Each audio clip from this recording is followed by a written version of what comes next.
Bienvenue sur Le Corner, podcast de l'agence La Source qui vous offre une vision et un éclairage unique sur l'industrie du sport et du divertissement.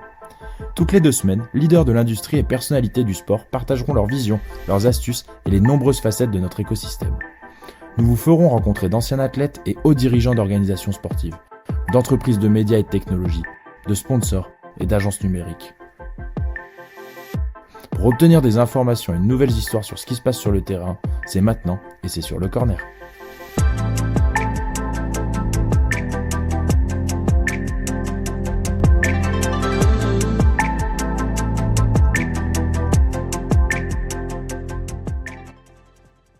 Bonjour à tous et bienvenue sur ce nouvel épisode Le Corner. Aujourd'hui, j'ai le plaisir d'accueillir Ludivine Munoz et puis à une date particulière. Alors, on va pas vous le cacher, on sait pas quand vous allez écouter cet épisode, mais on est le 28 août, donc c'est une date particulière. Pourquoi ? Parce que tout simplement, c'est le début des Jeux paralympiques et Ludivine a un lien avec les Jeux paralympiques. Salut Ludivine, comment vas-tu ? Bonjour, merci, ça va très bien. La pleine forme forcément, à quelques heures de la cérémonie d'ouverture paralympique. Moi, ça fait 4 ans que je l'attends.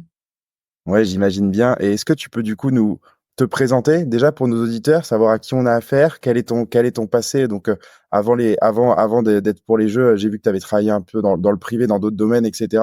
Tu peux nous raconter un peu ton parcours ? Alors merci, oui. Donc je suis ancienne athlète paralympique.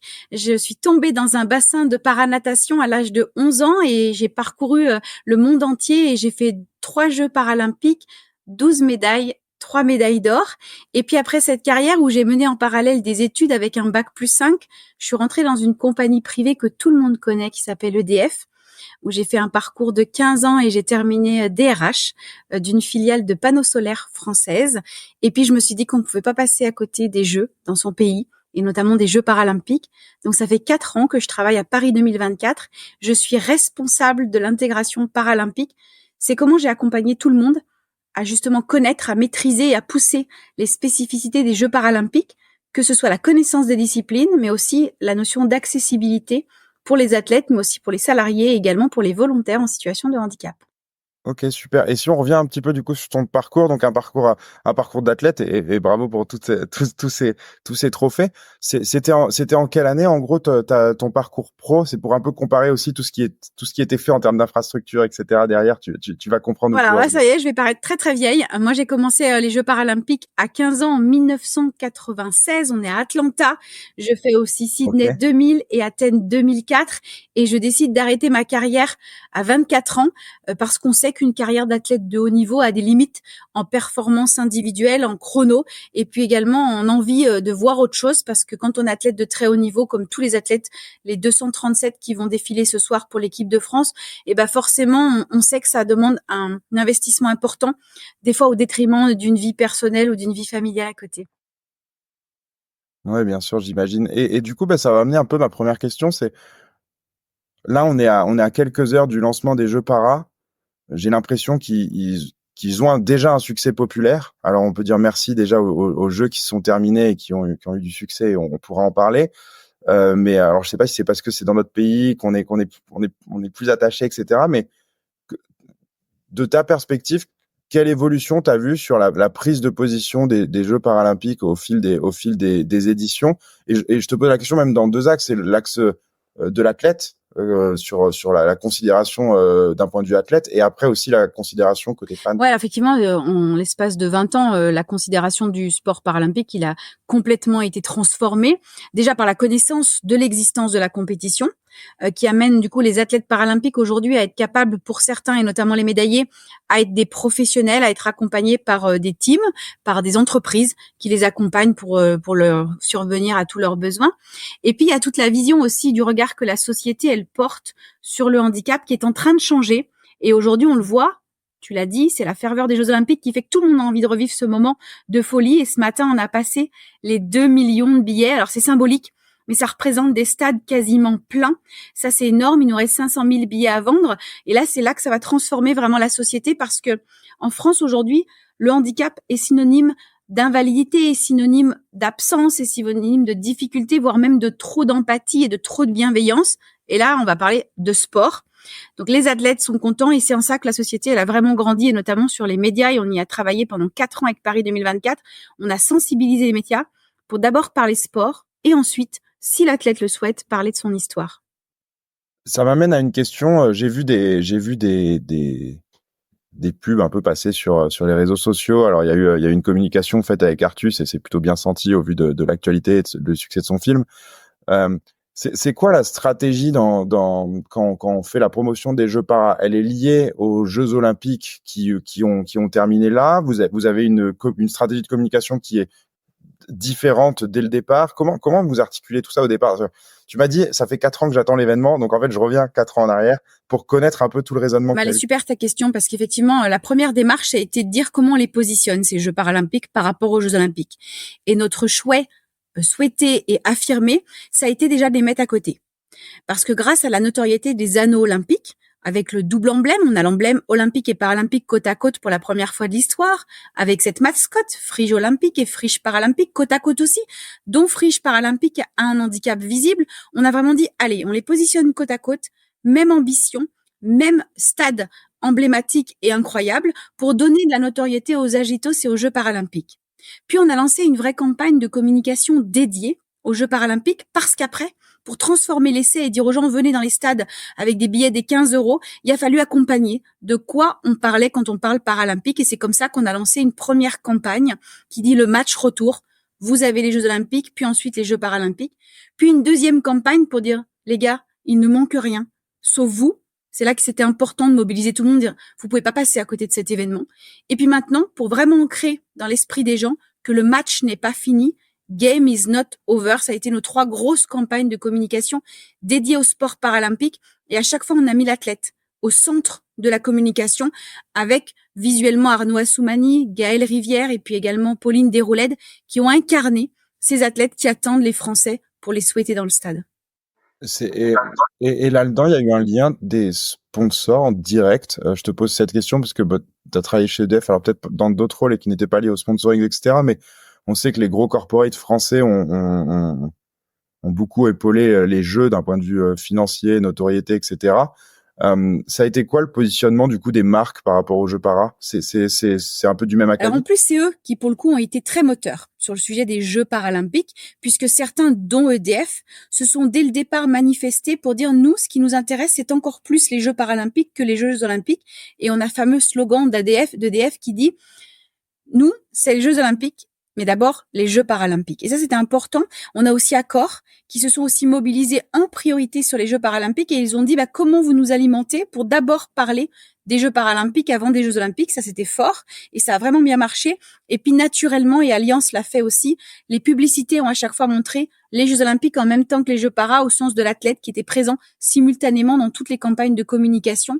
Et ça, chez nous en France, c'est une vraie avancée, et c'est grâce à ces entreprises qui en plus ont pris plein d'athlètes paralympiques dans leur team, autant olympique que paralympique, parce que nous, on a lancé une équipe de France unie, et tous ces positionnements, et vraiment merci aux partenaires qui ont joué le jeu, voire même plus, qui ont été moteurs vis-à-vis de nous pour éclairer les athlètes paralympiques. Comment tu mesures le succès dans un événement comme ça? Parce que là, on est dans l'excitation, on est à quelques heures. On sait déjà que ça va être un succès. J'ai envie de te dire qu'on le sait déjà parce qu'il y a eu les Jeux qui se sont terminés et que ça a été un succès.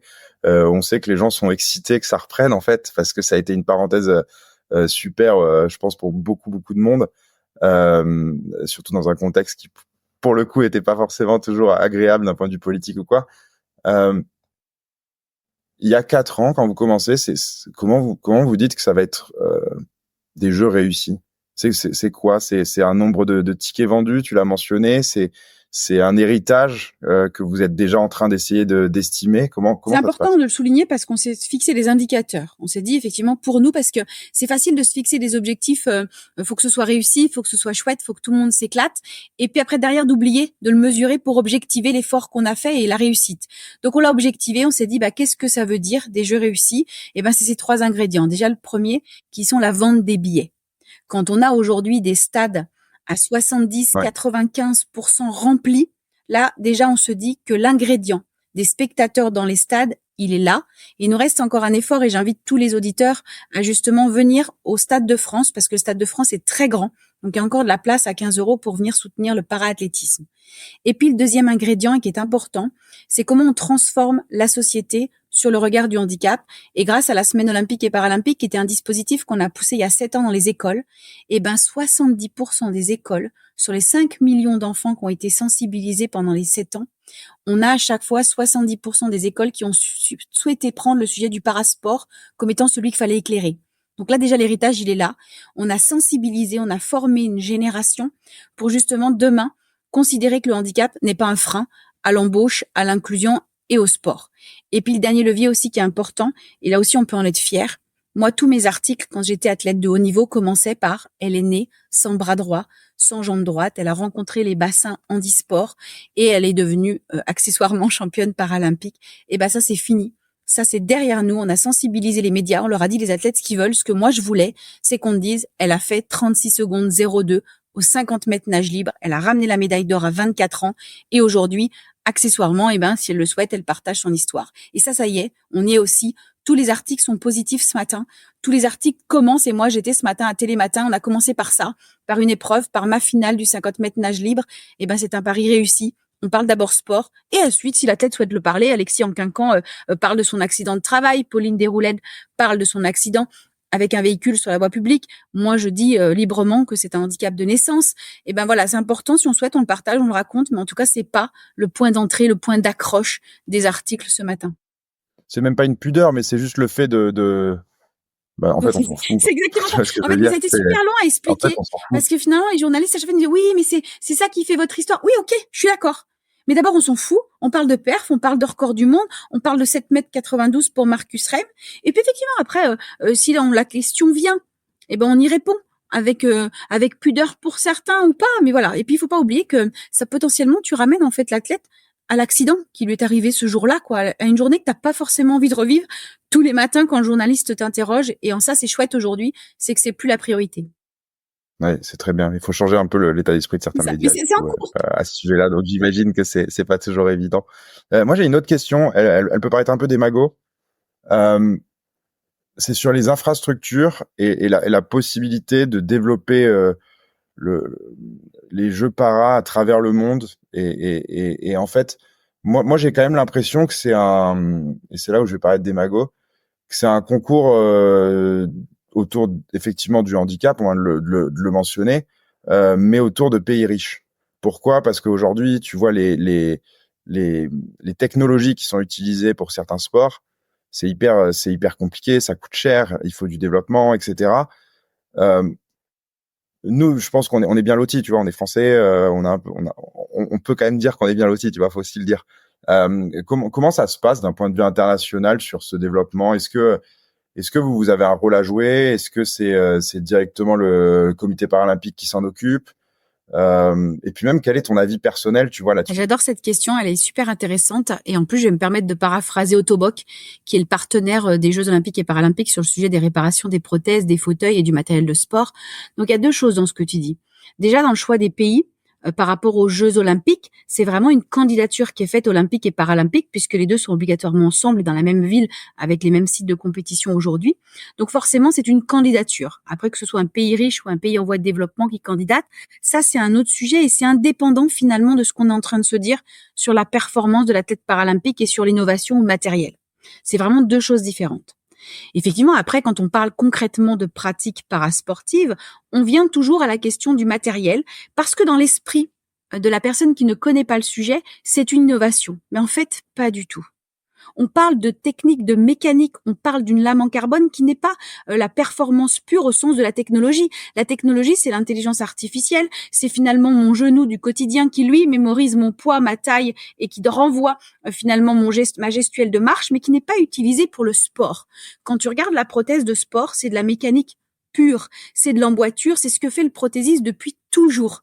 Et puis, il faut pas oublier, ce sera vraiment mon point important sur le sujet, c'est que oui, sur le sujet du para-athlétisme où tu utilises une lame, où tu utilises une prothèse, c'est au même titre que toute la performance sportive qui accompagne un athlète olympique quand il a un médecin pour l'accompagner à récupérer, un bassin de récupération, une piscine d'eau froide ou également des prises de lactate au quotidien ou encore des chambres à basse pression qui leur permettent d'améliorer leur performance. Ça, tu vas le retrouver aussi dans la prothèse. C'est exactement la même chose que la meilleure chaussure ou le meilleur accompagnement de l'athlète. Et c'est là où les pays développés, qui ont plus de moyens, sont meilleurs et plus avancés sur les pays en voie de développement. Mais si on se limite vraiment à ce sport qui est le para-athlétisme, ça exclut tous les sports où la prothèse, elle joue pas un rôle important. Para-natation, il n'y a pas de prothèse dans l'eau, donc il n'y a pas de sujet. À part la piscine pour t'entraîner et ton maillot de bain, t'as pas besoin de moyens supplémentaires, si ce n'est avoir du temps financièrement pour pouvoir consacrer ton planning à ça. Et puis aussi le fauteuil, si tu regardes concrètement le fauteuil de rugby, le fauteuil de basket ou le fauteuil de tennis fauteuil, il n'y a pas d'innovation ou de technologie incroyable. C'est juste de la réflexion. Et là, je vais penser à Nelia Barbosa en paracanoë, où elle a intégré dans le poids de son bateau, puisque tu dois avoir un bateau qui doit au moins peser 12 kilos.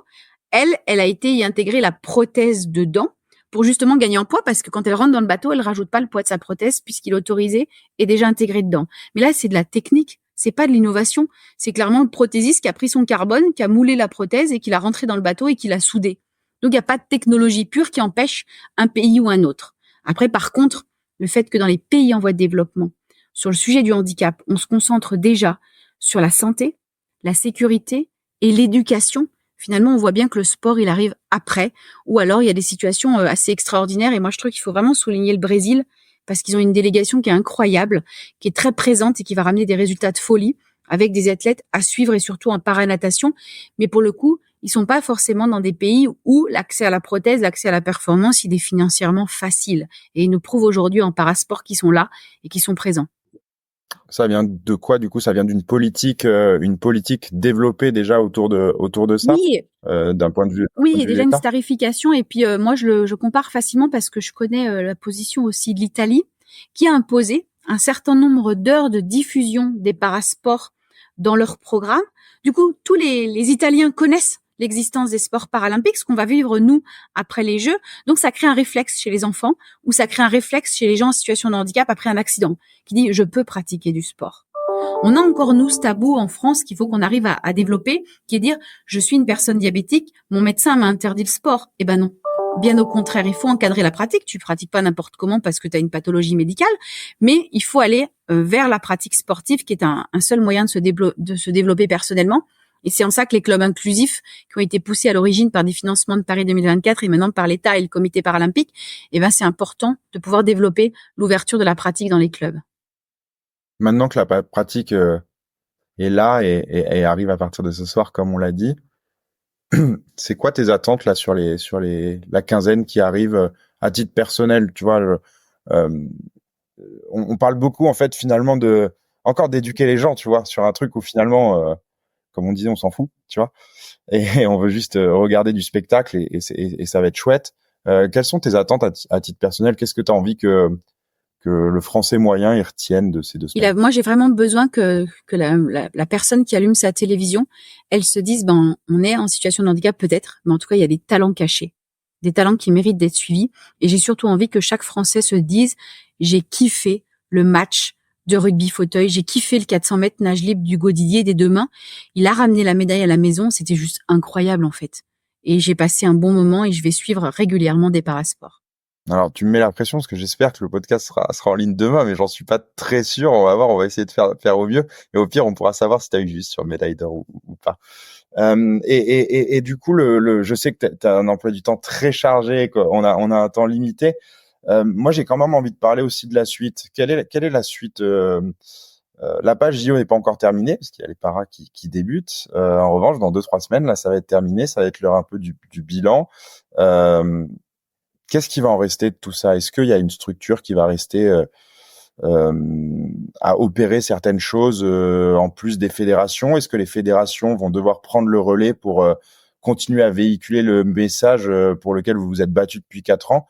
Est-ce qu'on a déjà un petit peu anticipé tout Alors oui, ça? on a anticipé tout ça avec un programme d'héritage. Qu'est-ce qu'on a envie de laisser? Donc nous, forcément, on laisse des dossiers propres, des dossiers clôturés. Alors, il y a plein de sujets. Il y a déjà le sujet du matériel. Le matériel, il part en héritage aux fédérations et c'est un vrai bol d'air pour toutes ces fédérations qui, justement, vont récupérer du matériel neuf, sportif et parasportif. Ça, c'est important. C'est quoi le coût du matériel quand on se rend pas compte, mais ça monte vite du coup quand tu fais je sais pas, moi j'avais déjà essayé le basket fauteuil, c'est d'ailleurs ce qui est impressionnant et on se rend pas compte de l'intensité physique.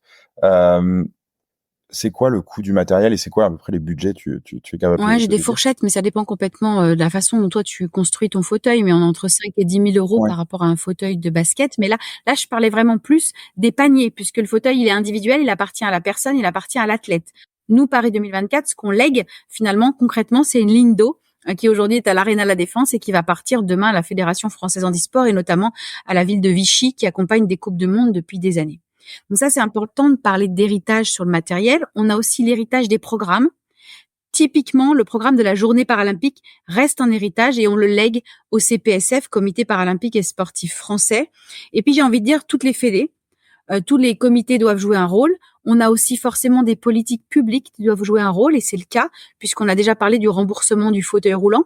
C'est une mesure qui a été prise par Emmanuel Macron en avril 2023. Et puis, on a une réduction de taux de TVA pour tout le matériel parasportif.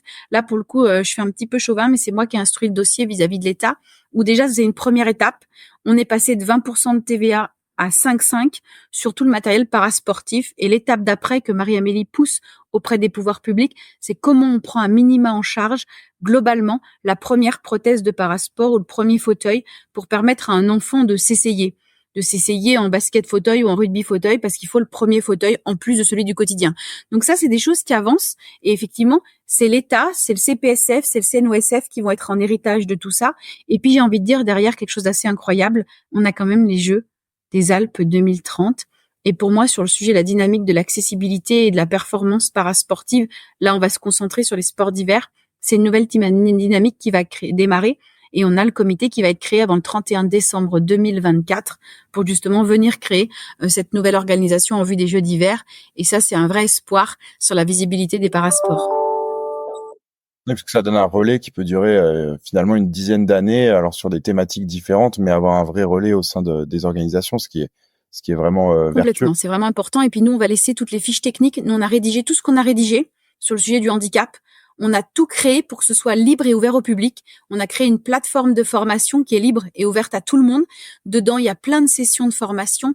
Il y a plein de contenus techniques, comment on organise un événement accessible, quel est le vocabulaire pour parler du handicap dans le sport. Et on a tout laissé. Et à chaque fois, on a tout envoyé à toutes nos collectivités hautes, toutes les villes qui ont organisé les Jeux pour dire, l'héritage, il est là. Vous le prenez concrètement, tu sais une largeur de porte, tu connais un hauteur de comptoir, tu sais ce qu'il faut rajouter pour l'accueil des gens en situation de handicap. On a vraiment tout laissé, même le prototype qu'on a créé pour aider à tirer la chasse d'eau pour un toilette qui est pas accessible dans un site déjà existant, pour par exemple Philippe Croison ou Théo Curin qui n'ont pas de main, qui peuvent pas enfoncer le doigt dans le bouton de la chasse d'eau. On a créé un prototype dont on n'a pas posé le brevet pour le laisser clairement au public et que l'athlète puisse l'imprimer avec une imprimante 3D et l'installer chez lui.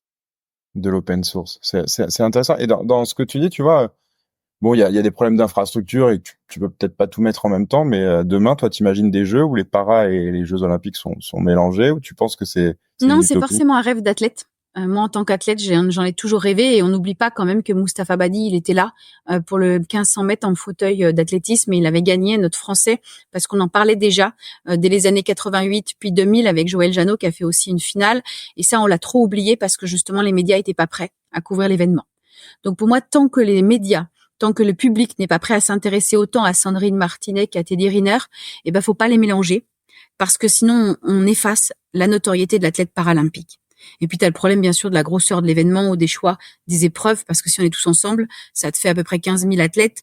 Ça représente quand même soit une épreuve très longue, soit au contraire des infrastructures surdimensionnées. Mais moi, c'est forcément le rêve de chaque athlète.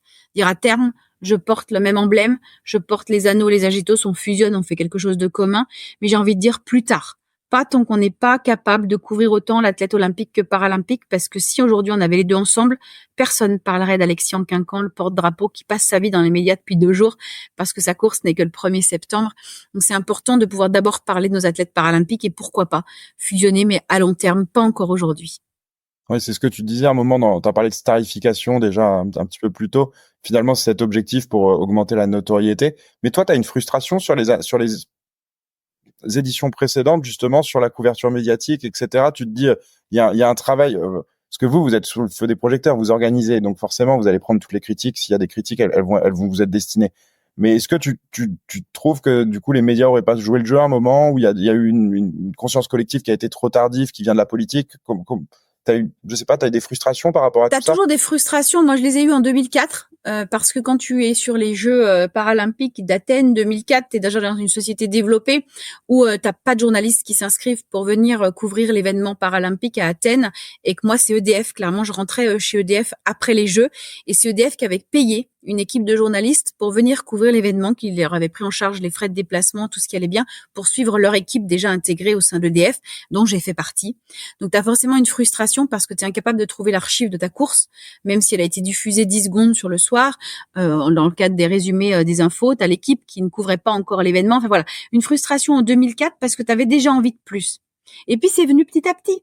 Il faut quand même noter l'effort incroyable qui a été fait avec la couverture des Rio, puisque France Télévisions a mis une équipe en place des Rio. Sur les Jeux de Londres, ils ont vraiment diffusé les épreuves qui étaient données par OBS, mais ils n'étaient pas physiquement avec un plateau comme ils le sont depuis Rio.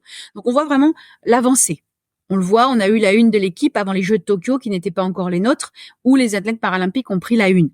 Donc on y est. On y est, mais t'as toujours envie que ce soit plus tôt, mais ça fait partie de la vie. T'as toujours envie qu'on parle plus, peut-être, je sais pas moi, du curling bâton ou de la gymnastique artistique féminine. Enfin, il y a quand même des choses qu'on a envie d'avoir plus de visibilité. C'est comme tout, ça gagne à être connu et on progresse. Faut juste mesurer d'où on vient et là où on est aujourd'hui. Non, c'est clair, c'est clair. Alors, je sais qu'il me reste que 3 minutes parce qu'on a convenu ça au début de l'enregistrement, et tu as une journée assez chargée, je pense, et qui va être intense en début de soirée avec la cérémonie d'ouverture. Moi, j'ai juste une dernière question avant de te laisser à tes occupations. Quel est le bilan que tu tires aujourd'hui des Jeux, déjà? Parce qu'il y a eu les Jeux avant les paras. Quel est le bilan que tu tires et en quoi ils vont être utiles au succès des paras qui débutent ce soir? Alors moi déjà, je tire un bilan extrêmement positif, mais comme tout le monde, je suis pas la seule à avoir cet avis-là, parce qu'on a eu les Français au rendez-vous avec cette bienveillance, ce soutien de l'équipe de France, mais globalement des athlètes, parce que on le sait.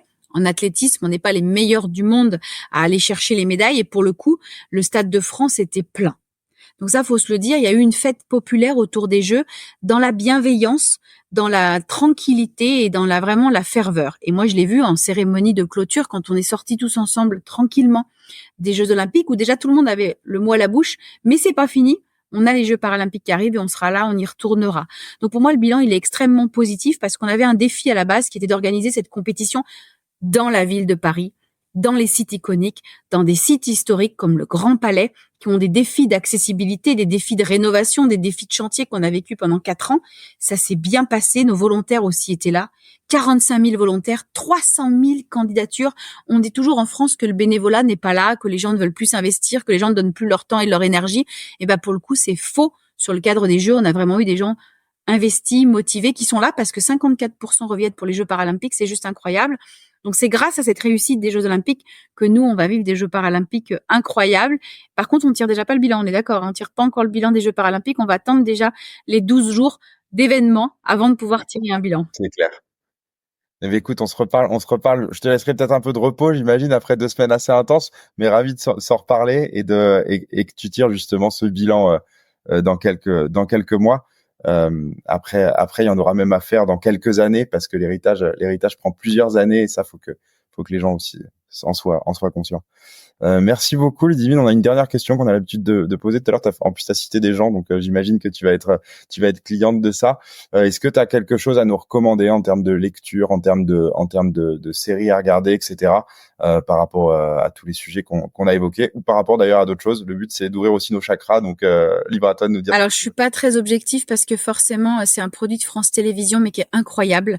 Pour la première fois, on traite avec justesse le sujet du parasport et de la pratique parasportive. Donc, j'invite tout le monde à regarder À corps perdu, avec 6 athlètes paralympiques, mais pas que français, également internationaux, avec notamment Zakia, qui vient, une femme afghane qui, on va dire, a sauvé sa vie en quittant son pays pour justement pratiquer un parasport.